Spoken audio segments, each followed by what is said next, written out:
April. So. Looking forward to hearing. Thank you very much.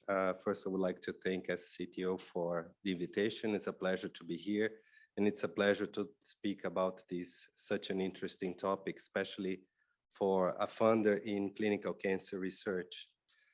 Before I really go into what matters from us from a funder's point of view, I would like to introduce you our foundation, because I do believe some of you are engaged in clinical cancer research and are probably eligible to apply for a grant to our foundation. So the Rising Tide Foundation for Clinical Cancer Research was created as a charitable nonprofit organization in Schaffhausen in 2010. We have received a considerable endowment from an American family who still today is deeply touched by cancer. We have a very focused research program.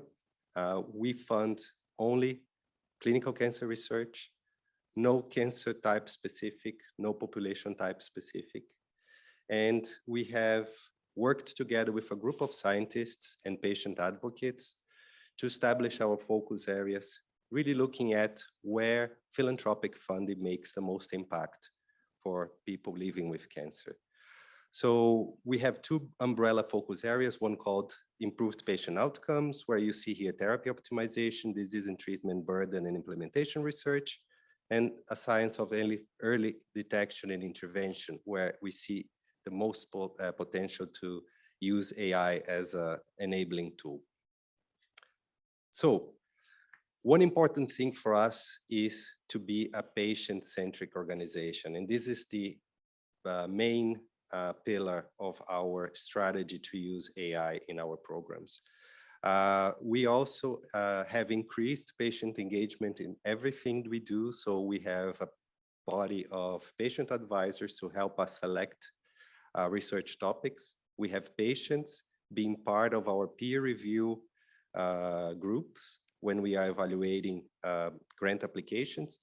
And we do have them, we do ask that patients are partners of the scientists from the research question design through to dissemination of trial results.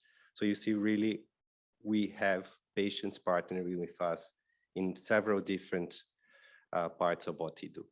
So what we see in terms of opportunities for AI, especially in precision medicine as an early detection tool, in clinical trial management, assisting analysis of data, and patient engagement and adherence. And here I would really like to emphasize, as many of you have already, of the other speakers have already talked about, AI is a tool.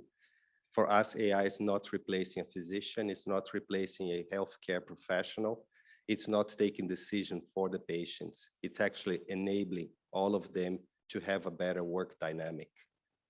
We also see AI as an important tool to bring diagnostic, but also evaluation possibilities to low and middle income countries where specialized human force is not available. So this is also a really important aspect of AI that we should always consider when going to the design of your studies.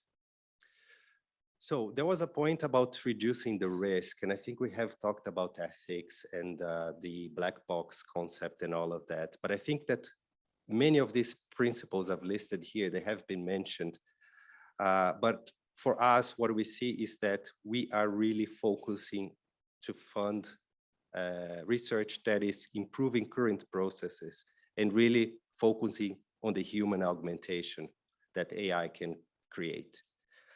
I don't know if you have heard about the guiding these principles for digital development. That's actually more used in developmental work. There is a foundation in Switzerland, Botnar Foundation. They heavily invest on AI projects from the social side, but also on the scientific side. And I find really interesting these principles.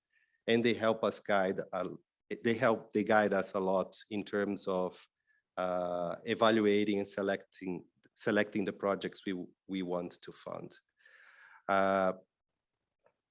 So how do we go about making the best choice on the projects we receive? First, we need to ensure that they are patient-centric. And for us, what has been really interesting, and I was once in a talk by the Weizmann Institute, where a data scientist, she said that discovery is equals to asking the right questions, plus data, plus AI. We do believe that the patient can help you to ask the right question. Then after that, the other steps, of course, they are important in this equation, but to be really human-centric, human empowering, we have to ask the right question. We also provide us clear guidance on the scope of research we want to fund and adherence to regulations to our reviewers. As I mentioned to you, we have a peer review process. We usually have 2 scientists specialized in cancer type that is being studied. We have 1 patient with the lived experience of that cancer. We have a data scientist. And in case of AI project, we have a computer scientist also evaluating the project, because as everybody mentioned here, for us, what we really emphasize on, especially the statisticians, is what data is being used to train the algorithm. Of course, after that, there is the whole work of programming, teaching your algorithm. And one thing we try to do is to really reinforce the clinical validation part. As we said, we are funding clinical trials. We want to see an intervention. We want to test that intervention. So for us, AI is a tool/intervention. So we want to see both of those components together. And yeah, so I hope I have given you a brief overview of how we go about AI. Is this perfect? No, not at all. For us, it's also very, very new area. So far, we only have 2 clinical trials using AI. Both of them are with pathology, developing algorithms to better identify or help support pathologists identify cancer. But we are, of course, looking forward to receiving more creative ideas and interesting projects, and hope one of you can approach us soon and we can work together on that. Thank you very much.